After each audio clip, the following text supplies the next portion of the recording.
हम सोचते हैं कि हम गरीब घर में पैदा हुए, हम कुछ कर नहीं सकते, अच्छे स्कूल नहीं जा सकते, अच्छी ट्यूशन नहीं जा सकते, तो हम कुछ भी नहीं कर सकते, हम यही जॉब करेंगे, बस जो होगा होगा। हेलो गाइस, कैसे हैं आप लोग। उम्मीद है आप लोग सही सलामत होंगे। तो आपका स्वागत है वर्ल्ड रिएक्शन इंडिया के एक और नए मिक्स रिएक्शन वीडियो में। गाइस, आज जिस वीडियो का हम मिक्स रिएक्शन आपके लिए लेकर आए हैं वो हमारे देश के missile man APJ Abdul Kalam ji की बायोग्राफी है। इस वीडियो का नाम है most powerful biography of doctor APJ Abdul Kalam, watch full video without crying, doctor Vivek Bindra. तो गाइस, जैसा कि आप लोगों ने जान ही लिया होगा, इस वीडियो को बनाया डॉक्टर विवेक बिंद्रा ने। उनके चैनल का लिंक आपको डिस्क्रिप्शन में मिल जाएगा। तो गाइस, इस वीडियो में डॉक्टर विवेक बिंद्रा ने एपीजे अब्दुल कलाम जी की फुल बायोग्राफी दी है, उनके सोचने के तरीके और वो भगवत गीता से कितने इंस्पायर थे ये भी बताया है, और उन्होंने कैसे हमारे भारत देश का नाम ऊंचा किया और हमारे भारत देश के लिए अपनी पूरी जिंदगी समर्पित की है। तो गाइस, उन्हीं पे आज की वीडियो है। अगर आप उन पे गर्व करते हैं तो प्लीज कमेंट सेक्शन में जय हिंद जरूर लिखिएगा। तो चलिए इस वीडियो को देर ना करते हुए शुरू करते हैं। तो गाइस, शुरू करने से पहले अगर आप किसी वीडियो का मिक्स रिएक्शन चाहते हैं तो आप मुझे कमेंट सेक्शन में बता सकते हैं, और ऑल रिएक्शन चैनल का लिंक आपको डिस्क्रिप्शन में मिल जाएगा, आप जरूर से चेकआउट करिएगा। मैं आपसे मिलता हूँ वीडियो के लास्ट में, आप वीडियो एंजॉय करिए।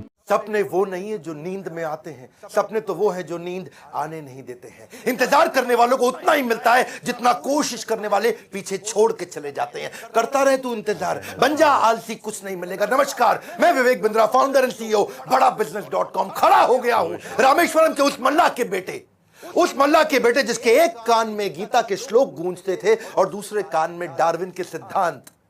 नाव पे तीर्थ यात्रियों को रामेश्वरम के मंदिर लेके जाया करते थे, और जब तीर्थयात्री रामेश्वरम मंदिर की परिक्रमा करते थे उतनी देर बैठ के ये फिजिक्स के सिद्धांत पढ़ा करते थे। बिखरी जुल्फों वाले सिर्फ मेरे या आपके नहीं बल्कि पूरे देश के चहेते डॉक्टर एपीजे अब्दुल कलाम की आज बात करेंगे। एपीजे, ए मतलब अबुल उनके परदादा, पी मतलब पाकिर उनके दादा, जे मतलब जैनुल अब्दीन उनके पिताजी, और अब्दुल कलाम वो उनका खुद का नाम। 11वें राष्ट्रपति, 2002 से 2007 जनवादी राष्ट्रपति, पीपल्स प्रेसिडेंट। एक बार की बात है, कॉन्फ्रेंस में एक अंग्रेज ने पूछा कि अब्दुल कलाम कौन है, एक वाक्य में बताइए। तो वहां बैठे एक बच्चे ने जवाब दिया, he is simple Indian who is inexplicable, यानी कि जिसको एक्सप्लेन ही नहीं कर सकते even with the best of the objectives. यानी कि एडजेक्टिव क्या होता है, वो जो नाउन को समझाता हो। संज्ञा की विशेषता को विशेषण बोलते हैं। दुनिया के सारे विशेषण लगा दो पर उनकी विशेषता को परिभाषित नहीं किया जा सकता। ऐसे थे अब्दुल कलाम। एक बार किसी बच्चे ने उनसे पूछा, सफल होने का क्या मंत्र है? बोले 4 चीजें करनी है, 4 बातें। समझ लो ये वीडियो गेम चेंजर है। 4 बातें। बोला सफल होने के लिए पहले बनाओ बहुत जबरदस्त एम, ग्रेट एम। दूसरा, उस एम के लिए सारी नॉलेज एक्वायर करते जाओ, उसके लिए जो चाहिए नॉलेज एक्वायर कर लो। तीसरा, फिर करो दबा के हार्ड वर्क। और चौथा, परसीवरेंस, हार नहीं माननी है भैया। क्या नहीं माननी? हार नहीं माननी। जीवन को हमेशा ऐसे जियो कि जीवन खत्म होने के बाद भी लोग जिंदगी भर आपको याद रखें, अपनी अपनी जिंदगी तक आपको याद रखें। शुरू से शुरुआत करते हैं। डॉक्टर एपीजे अब्दुल कलाम, 15 अक्टूबर 1931 को उनका जन्म रामेश्वरम के तमिलनाडु में हुआ था। कमजोर आर्थिक स्थिति के एक मुसलमान परिवार में उनका जन्म हुआ। पेशे से उनके पिता नाविक थे, और पिता क्योंकि ज्यादा पढ़े लिखे नहीं थे तो शुरू से उनको काफी तकलीफें आई। एक बार क्लास के अंदर उनका एक दोस्त हुआ करता था जो कि मुख्य पुरोहित को बेटा था, और मुख्य पुरोहित को बेटा जो रामदास शास्त्री अपने इसके साथ में पहली बेंच पे बैठे, मास्टर जी नाराज हो गए। ए मुसलमान लड़का प्रमुख शास्त्री के बेटे के साथ पहली बेंच पे कैसे बैठा? उनको लगा के थप्पड़ पीछे बैठा दिया, भाग पीछे जाकर के बैठ। अब्दुल कलाम चुपचाप जाके पीछे बैठ गए, और क्या सोचिए, इस घटना पे उन्होंने उस दिन संकल्प लिया, पीछे बैठ के दुनिया बदलूंगा। और पीछे बैठना कोई मायने नहीं रखता, इसलिए वो कहा करते थे देश का सबसे अच्छा दिमाग क्लासरूम की आखिरी बेंच पे भी मिल सकता है। अच्छा, परिवार बहुत बड़ा था, 10 भाई बहन थे, पैसों की कमी तो होनी थी, तो अपने खर्चा निकालने के लिए अखबार बेचना शुरू किया। छोटी उम्र में अखबार क्यों बेचते थे? इनको पता था पैसा तो मिलेगा, लेकिन सारे रास्ते में बेचते वक्त पूरे अखबार को पढ़ जाऊंगा। चलते चलते सारे अखबार को पढ़ जाया करते थे। 8 साल की जब उम्र में थे ना, ये बहुत छोटे थे, इनके गांव से कई किलोमीटर दूर एक मास्टर जी बहुत बढ़िया गणित पढ़ाते थे, और बोले सुबह 4 बजे 1 घंटे की क्लास फ्री है, उसी बच्चे को पढ़ाऊंगा सुबह 4 बजे जो नहा धो के आएगा। अब ये कई किलोमीटर दूर सुबह 3 बजे उठ के तैयार हो के नहा के ठंडे पानी से किसी भी मौसम में, सर्दी हो, बारिश हो या तूफान हो, 4 बजे पहुंच जाया करते थे। कलाम जब रात को भी घर में पढ़ते थे तो उनके वहां पे लालटेन होती थी, केरोसिन ऑयल से जलने वाली। 7 से 9 केवल 2 घंटे का तेल था इनके पास में, वो केरोसिन ऑयल, मिट्टी का तेल। लेकिन पिताजी माताजी इनकी जब देखा पढ़ने में इंटरेस्ट है तो उन्होंने अपने लिए अंधेरा रखा और इसके लिए 11 बजे तक किया। मेहनत से कभी डरे नहीं, ईमानदारी से कभी हटे नहीं। छोटा लक्ष्य देखना पाप के समान है, इसलिए हमेशा महान लक्ष्य चुनना होगा। जब 5वीं क्लास में थे, उनके टीचर सुब्रमण्यम अय्यर, श्री शिवा सुब्रमण्यम अय्यर, तो बच्चों को सिखा रहे थे चिड़िया कैसे उड़ती है, उसकी डिटेल की डिटेल, चिड़िया कैसे उड़ती है, चिड़िया कैसे उड़ती है। बच्चों को समझ ही ना आए तो ये उनको वहीं समुद्र के किनारे ले गए और वहां उड़ती हुई चिड़िया दिखाई और वो लाइव एग्जाम्पल जब दिखाया चिड़िया उड़ती हुई, उसकी डिटेल की डिटेल पंखों की समझाई, तो उनके दिमाग में वहीं से इनका प्रोफेशन शेप हो गया। उनका घर समुद्र के करीब था और इच्छाएं आकाश से आगे थी। वहीं से एरोनॉटिक्स इनको समझ में आया। हाई स्कूल इन्होंने रामनाथपुरम के एक श्वार्ट हायर सेकेंडरी स्कूल में किया और एक दिन एक बार अपने स्कूल में किसी गलत क्लास में पहुंच गए और गलत क्लास में जब अंदर घुसे तो टीचर ने इनको चपत लगाई, जब तक तुम्हें यही नहीं समझ में आ रहा कि तुम्हारी क्लास कौन सी है, मैथमेटिक्स की क्लास में तुम गलत क्लास में पहुंच गए तो तुम क्या पढ़ोगे और क्या आगे बढ़ोगे। और वहीं इन्होंने इतनी पढ़ाई करी मैथमेटिक्स में कि 100 में 100 नंबर ले आए। टीचर भी हैरान हो गया, अगर तुम सूर्य की तरह चमकना चाहते हो तो पहले सूर्य की तरह जलना होगा। बचपन से ही आसमान में उड़ने की इच्छा थी, इसीलिए इन्होंने मद्रास के हाईएस्ट कॉलेज, देश का सबसे अच्छा कॉलेज था MIT, Madras institute of technology, वहां एरोनॉटिकल इंजीनियरिंग में दाखिला लिया। बहन ने काफी पैसा अपना सोना गहना गिरवी रख करके इनको 1000 रुपए दिया। कॉलेज में अब एरोनॉटिक्स था तो विमान के डिजाइन बनाने थे, प्रोजेक्ट मिला, अब विमान के डिजाइन बनाने में लग गए और डिजाइन जो बनाया और टीचर को दिखाया, टीचर को पसंद नहीं आया और टीचर ने कहा अगर तुम एक अच्छा डिजाइन नहीं बना सके ना अब्दुल कलाम तो तुम्हारी स्कॉलरशिप छिन जाएगी, स्कॉलरशिप छिन जाएगी, स्कॉलरशिप छिन जाएगी। इनका दिमाग चकरा गया। टीचर की ये बात सुन के पांव के नीचे जमीन खिसक गई। 1000 रुपए बहन ने गिरवी रखे, मुझे गहने अपने दिए थे और इन्होंने टीचर से कहा मुझको 1 महीना दे दो, बहुत बढ़िया डिजाइन दूंगा। टीचर ने कहा कोई 1 महीना नहीं, 3 दिन मिलेंगे, 3 दिन। इनका दिमाग हिल गया उस समय, ये घबरा गए थे स्कॉलरशिप ना छिन जाए। उसके बाद तो उन्होंने 3 दिन ना खाया ना सोए, 3 दिन ना खाया ना सोए, 72 घंटे लगातार उस पर काम किया, जी जान लगा दिया। और जब प्रोफेसर ने देखा डिजाइन, प्रोफेसर भी हैरान हो गए, उनकी आंख में आंसू आ गए। बोला बहुत बढ़िया डिजाइन बनाया। नींद और निंदा पर जो विजय पा लेते हैं उनको आगे बढ़ने से कोई नहीं रोक सकता। जो नींद और निंदा पे विजय पा लेता है उनको आगे बढ़ने से कोई नहीं रोक सकता है। इसके बाद MIT की परीक्षा अच्छे नंबर से उन्होंने पास करी। अब पढ़ाई तो उनकी हो चुकी थी, अगली लर्निंग इनके जीवन से क्या है, फेलियर को हार्ट में और सक्सेस को हेड में घुसने नहीं देना चाहिए। दिल और दिमाग को कंट्रोल में रखो। अब इनके पास 2 इंटरव्यू की ऑप्शंस आई, एक मिनिस्ट्री ऑफ डिफेंस से और दूसरी एयरफोर्स से। इनको कहां जाना था आपको मालूम है, एयरफोर्स में। और जो डिफेंस का था वो दिल्ली में था और एयरफोर्स था देहरादून में। तो दिल्ली होते हुए देहरादून जा रहे थे और वापसी पे इनको दिल्ली आना था। अब जब ये देहरादून गए वहां पे 25 लोग एग्जाम देने आए वहां इंटरव्यू के लिए, जिनको वहां पे एयरफोर्स में सिलेक्ट होना था। अब 25 में से सीटें थी खाली 8 और इनकी रैंक क्या आई, 9वीं। फेल हो गए, 1 नंबर से पीछे रह गए। 8 लोग सिलेक्ट हो गए, ये वहां रह गए। देहरादून से जब उतरते हैं सबसे पहले आता है ऋषिकेश। ये ऋषिकेश गए, वहां इनको मिले स्वामी शिवानंद।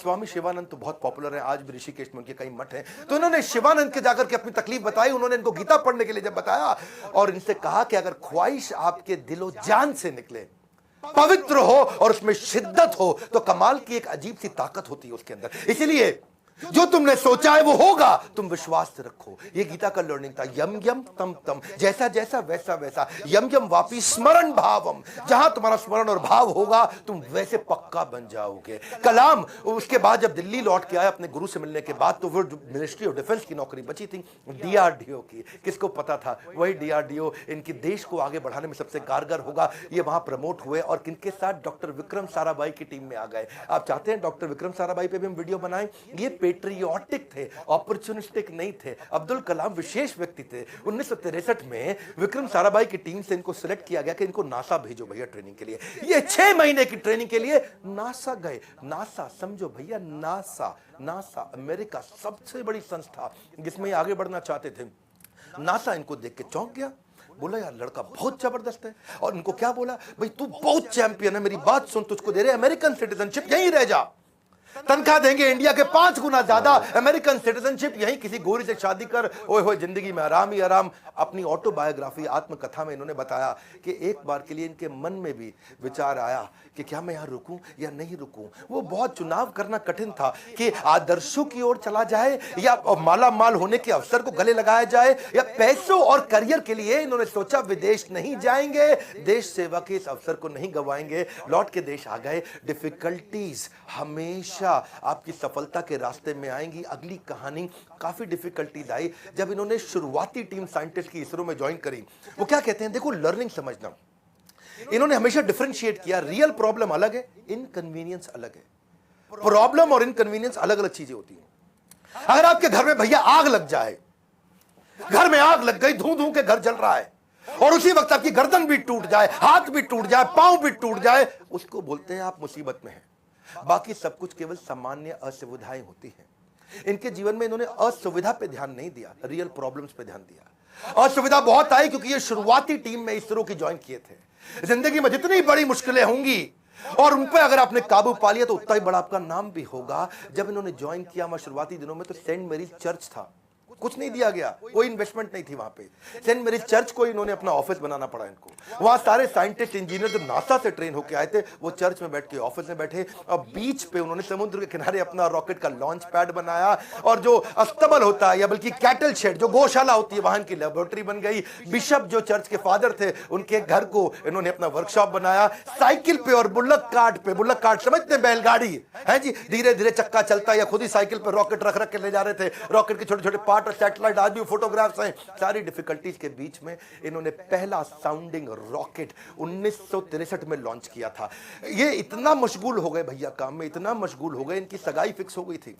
उस समय ये 32 साल की उम्र थी, इनकी सगाई फिक्स हो गई, ये काम में लगे रहे, भैया रॉकेट जाएगा, देश का पहला रॉकेट जाएगा। ये सगाई पे जाना भूल गए लोग बेचारे, वहां मंडप पे इंतजार करते रहे। मंडप तो नहीं, रिंग सेरेमनी थी, वहां इंतजार ही करते रह गए। अरे अब्दुल कलाम आएगा, अब्दुल कलाम रॉकेट बनाने में लगे थे देश के लिए। जीवन में कठिन दौर से गुजरते वक्त ये मत सोचिए कि ये जिंदगी में कठिनाइयां हमेशा रहेंगी। ये कठिनाइयां आई हैं और चली जाएंगी। इन्होंने गीता हाथ में पकड़ ली थी, इनको इनके गुरु ने दिया था, और गीता में क्या बताया, आगाम पाइनो, कठिनाइयां आएंगी और चली जाएंगी। 1969 में इसरो के डायरेक्टर की जब इनको कमान दी गई तो उन्होंने सोचा कि क्यों नहीं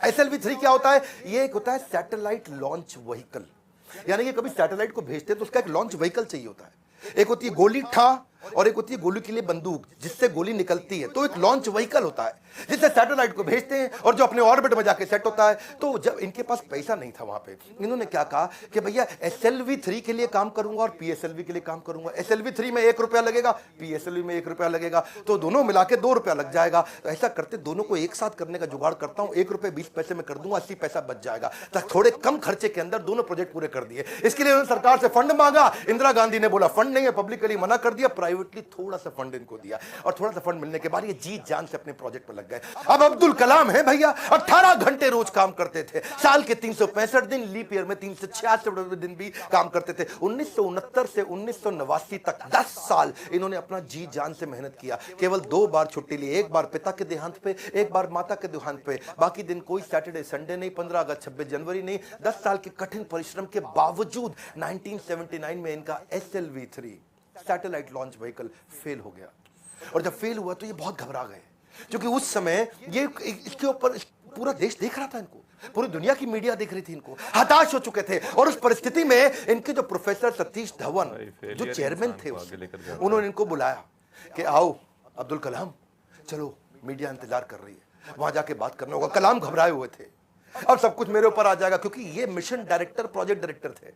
as a mission director project director इनके फेलियर पे पूरी दुनिया देख रही थी।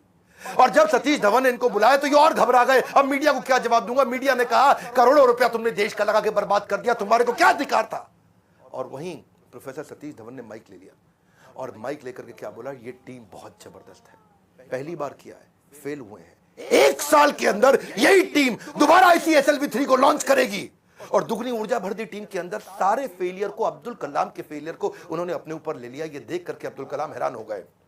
1 साल दोबारा जी जान से मेहनत करी, इंटेलिजेंस आ चुकी थी, और इस बार SLV3 जब सफल हो गया तो उसके बाद फिर अब दोबारा प्रोफेसर धवन ने माइक इस दफा कलाम जी के हाथ में दे दिया। बोला अब तुम सफल हो गए हो, अब जवाब तुम दोगे। अब्दुल कलाम हैरान हो गए, बोले this is called leadership. How to handle success ये सबको आता है, हाउ टू हैंडल फेलियर ये प्रोफेसर धवन ने सिखाया कि जब मैं सफल होऊंगा तो टीम को क्रेडिट दे दूंगा और जब विफल होऊंगा तो सारा का सारा फेलियर अपने ऊपर ले लूंगा। इस बात से प्रभावित आगे चल के इंदिरा गांधी भी हो गई और देखा क्या उन्होंने कि ये दोनों ने बहुत जबरदस्त काम किया। उन्होंने प्रोफेसर धवन को बोला मैं अब्दुल कलाम से मिलना चाहती हूं, इन्होंने अब्दुल कलाम को बोला आ जाओ भैया इंदिरा गांधी मिलना चाहती हैं। वो बोले भाई मेरे पास तो कपड़े नहीं, मैं चप्पल में फटी हुई घूम रहा हूं, मैं कैसे अब उनके आकर के मिलूंगा। तो उन्होंने कहा कि भाई कलाम तुम पहले से ही सफलता का सूट पहने हुए हो, कलाम तुमने पहले से ही सफलता का सूट पहना है, कपड़ों का सूट नहीं चाहिए।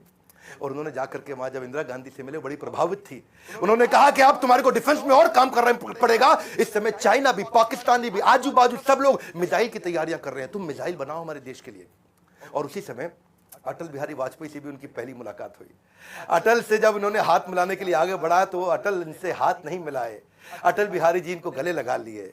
इंदिरा गांधी मुस्कुराई, बोलिए ध्यान रखना अटल बिहारी जी ये मुसलमान है। अटल बिहारी बोले ये मुसलमान बाद में हैं, पहले हमारे देश के नागरिक हैं और हमारे देश के महान साइंटिस्ट हैं। अब्दुल कलाम उनको देख के बहुत मुस्कुराए। सफलता पे सफलता मिल रही थी, उसका उन्हें इनाम भी मिल रहा था। 1981 में पद्म भूषण अवार्ड दिया, 82 में डीआरडीओ का डायरेक्टर बना दिया, डिफेंस की ऑर्गेनाइजेशन डीआरडीओ उसके मुख्य पद पे आ चुके थे। पर मन से वो खुश नहीं थे, मन से खुश नहीं थे, क्योंकि जानते थे कि चाइना और पाकिस्तान मिसाइल पे मिसाइल बना रहा है और उन्हें देश की सुरक्षा खतरे में नजर आ रही थी। उस दौरान कमाल की बात देखो, अजीबो गरीब इमेजिनेटिव व्यक्ति थे अब्दुल कलाम जी। उन्होंने महाभारत को पढ़ना शुरू किया और महाभारत में बर्बरीक की कहानी सामने आई, उससे बड़े इंस्पायर्ड हुए। बर्बरीक की कहानी अलग सी थी। बर्बरीक कहते हैं कि उनके पास 3 तीर है और 3 तीर से वो क्या करेंगे, पहले तीर में सबको प्रोटेक्ट कर लेंगे, भाई किस किस को प्रोटेक्ट करना है, दूसरे में किस किस को अटैक करना है। मेरी बात समझना, पहले 2 तीर में क्या करेंगे, किसको अटैक करना है उन सबको डिसाइड कर लेंगे, उसके बाजू में किस किस को, सबको थोड़ी पूरा का पूरा शहर उड़ा दे। भाई जिसको प्रोटेक्ट करना है उसको सिलेक्ट कर लिया, जिसको अटैक करना है उसको सिलेक्ट कर दिया, तीसरे तीर में गेम ओवर, खत्म कर दिया। तो उनके पास 3 तीर थे। वहां सोचे यार ये तीर किसको प्रोटेक्ट, किसको अटैक, कैसे जाना है, किधर किधर जाना है, बड़े गाइडेड तीर है।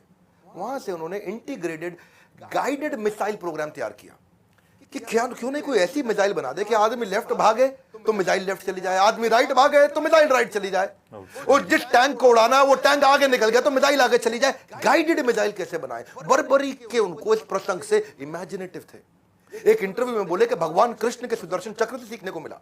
भाई भगवान कृष्ण का सुदर्शन चक्र बड़ा रिमोट कंट्रोल्ड होता है। भाई कृष्ण ने चक्कर छोड़ा और सामने वाले के पास जाके पहले चक्कर रोक दिया, जितनी देर पहले बातचीत करनी है बातचीत कर लिया, चक्कर घूमे जा रहा है, और जब बोलते खत्म करो अटैक करो तो चक्कर मारा उसको और वापस आ गया। तो बोले यार ये बड़ा सिस्टम है, बड़ी एडवांस टेक्नोलॉजी थी। तो वहां से उनको इंटीग्रेटेड गाइडेड मिसाइल ये मॉडल उन्होंने शुरू किया और उसके बाद उन्होंने एक के बाद एक मिसाइल की झड़ियां लगा दी। देखो, who dare to imagine the impossible are the ones who will break all human limitations. Imagination के बारे में वो हर कॉलेज में लेक्चर दिया करते थे। 1985 में उन्होंने त्रिशूल नाम की मिसाइल लॉन्च करी, फिर उन्होंने पृथ्वी लॉन्च करी 1988 में। 89 में अब अग्नि के पीछे लगे हुए थे। उन्होंने आकाश भी कर दिया, नाग भी कर दिया, अग्नि नहीं होती थी उनसे, अग्नि में बार बार फेल हो रहे थे। अग्नि मिसाइल ये बड़ी इंपॉर्टेंट प्रोजेक्ट था, लेकिन देश भर में अब लोगों ने क्वेश्चन करना शुरू कर दिया।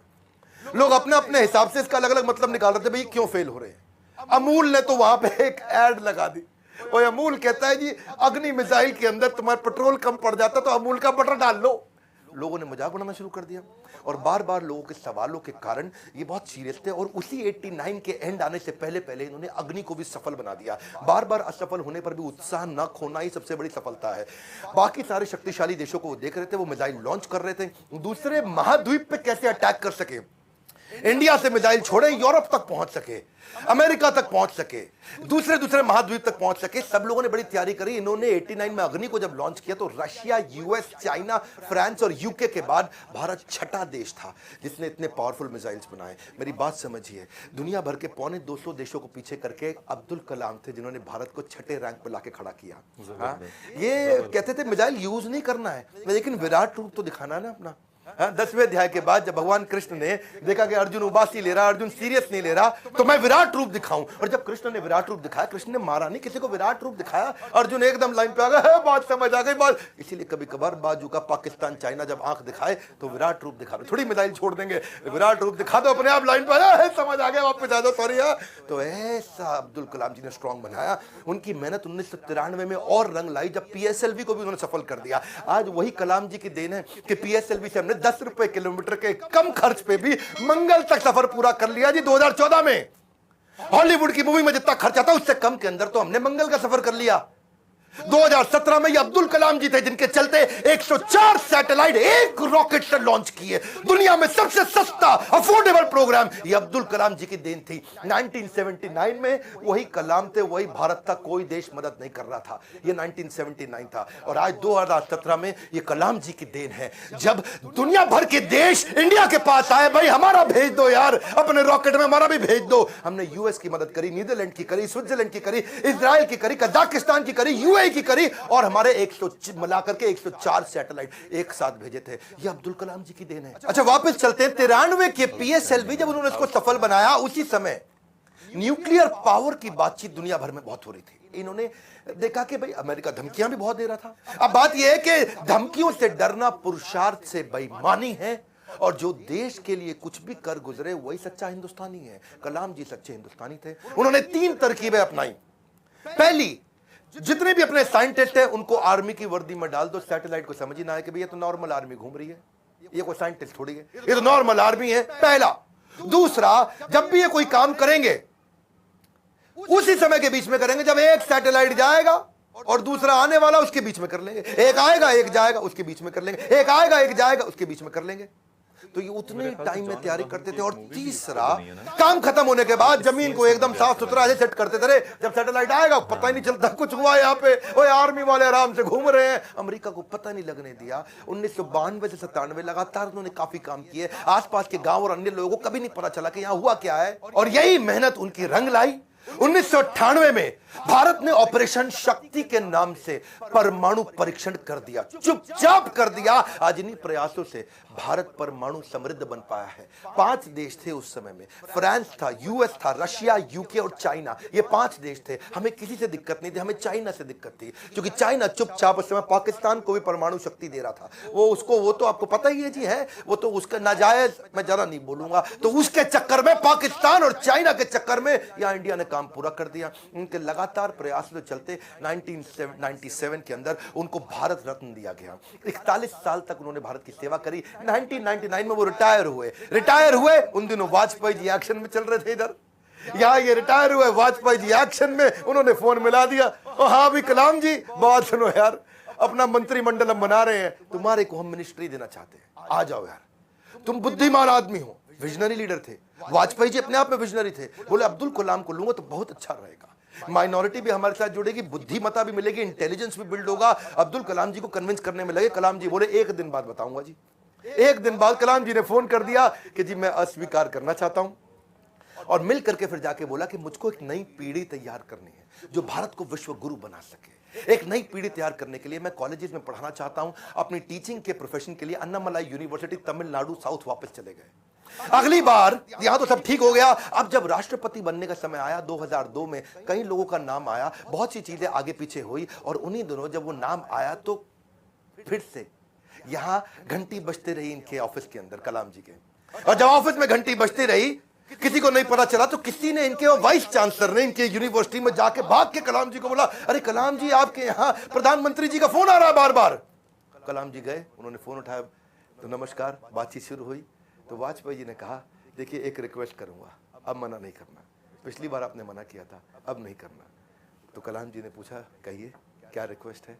वाजपेयी जी बोले, हम आपका नाम देश का राष्ट्रपति बनाने के लिए रिकमेंडेशन देना चाहते हैं, आप हाँ कर दीजिए। अब्दुल कलाम जी मुस्कुराए और बोले 1 घंटे का समय दीजिए। 1 घंटे के बाद वो वापस गए, उन्होंने फिर फोन किया और स्वीकार कर लिया। बोला ठीक है, मैं इसके लिए तैयार हूं। अब कलाम जी का राज्य अभिषेक होना था, जैसे भगवान राम का राज्य अभिषेक हुआ 14 साल के वनवास के बाद में।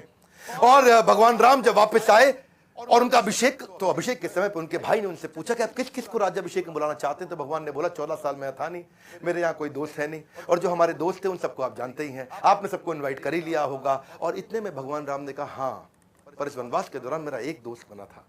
वही शुरुआत के जो साल थे उन दिनों एक नाविक हमें नदी पार कराया करता था, केवट। वो केवट ने हमारी बहुत मदद करी है, वो हमारा मित्र है। उस केवट को बुला के लाओ राज्याभिषेक में।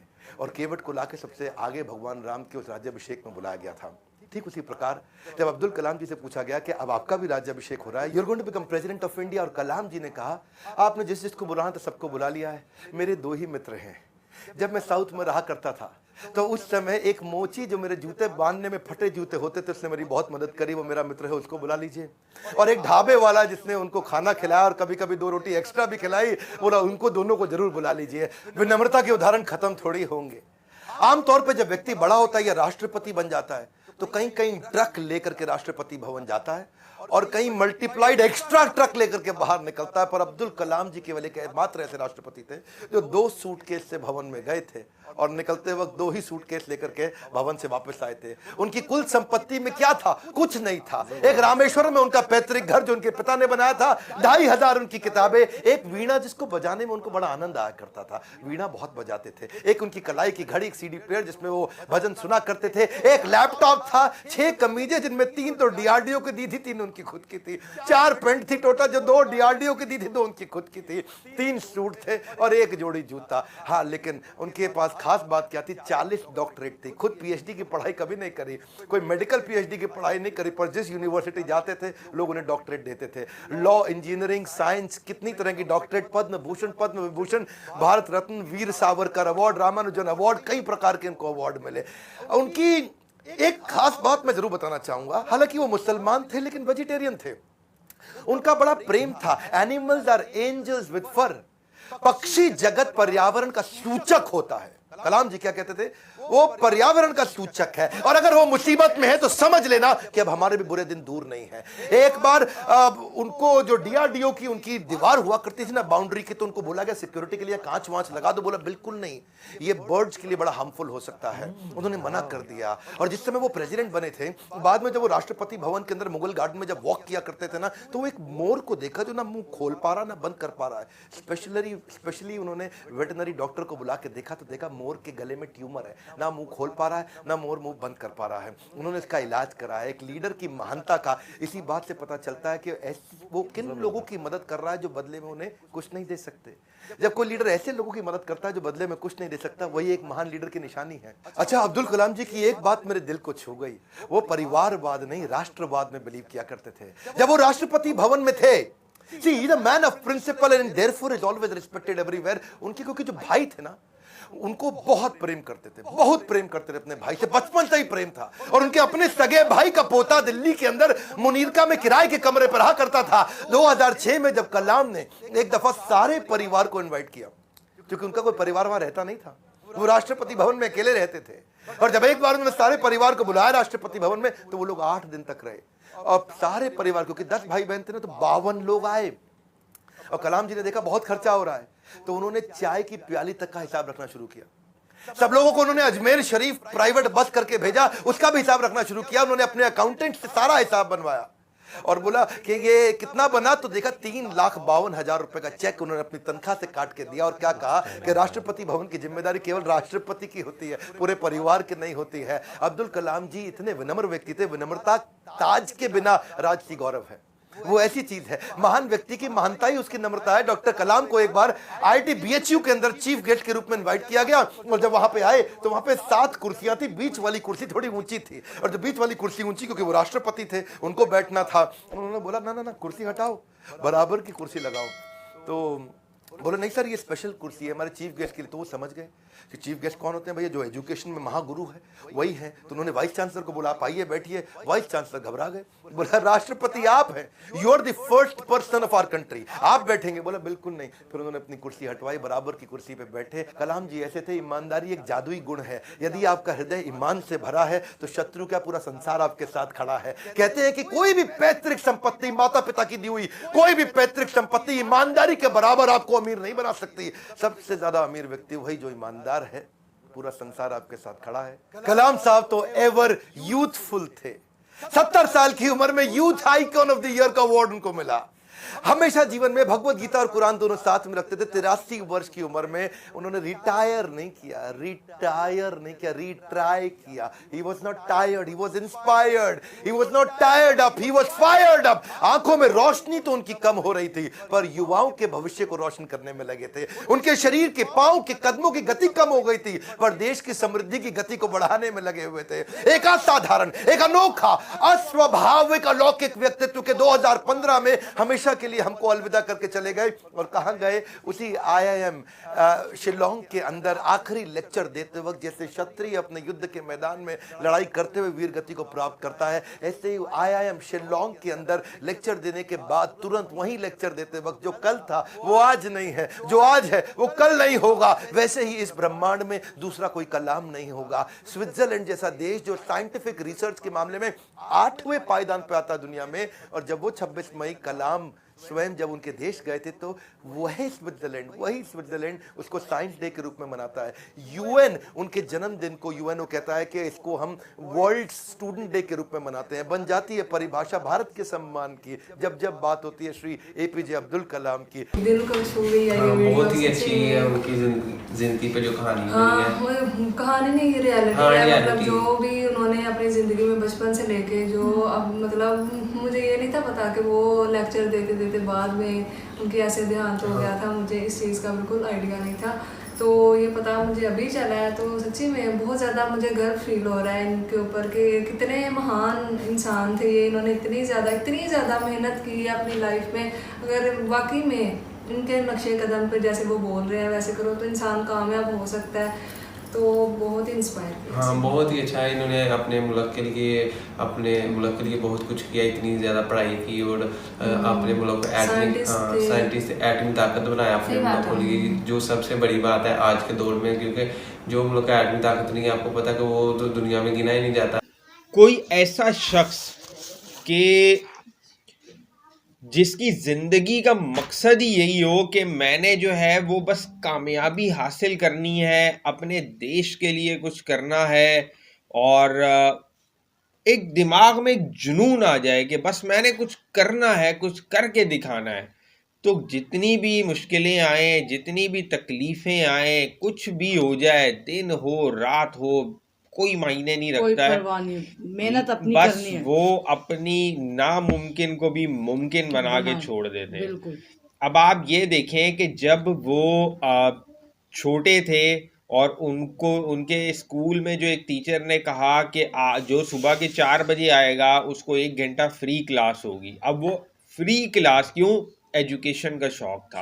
अब उस फ्री क्लास को लेने के चक्कर में, क्योंकि पैसे तो थे नहीं पास, तो वो 3 बजे उठना, नहाना और फिर वहां जाना। तो गाइस आज की वीडियो यहीं खत्म होती है। उम्मीद है आप इस वीडियो को एंजॉय किए होंगे, और अगर आपको ये वीडियो देखकर अच्छा लगा तो प्लीज मुझे कमेंट सेक्शन में जरूर बताइएगा। और जाने से पहले गाइस अगर आप इस चैनल पर नए हैं तो प्लीज इस चैनल को सब्सक्राइब करिए, क्योंकि आपके सपोर्ट की मुझे जरूरत है, और आपके एक सब्सक्राइब से मुझे हिम्मत भी मिलती है आगे वीडियो बनाने की। और अगर आप किसी वीडियो का मिक्स सेक्शन चाहते हैं या आप देखना चाहते हैं तो आप मुझे बता सकते हैं उस वीडियो का नाम कमेंट सेक्शन में। मैं उस वीडियो का मिक्स सेक्शन आपके लिए लेकर आऊंगा। जल्द ही मिलेंगे आपसे एक और नए मिक्स सेक्शन वीडियो में। तब तक के लिए बाय गाइस, अपना ख्याल रखिए।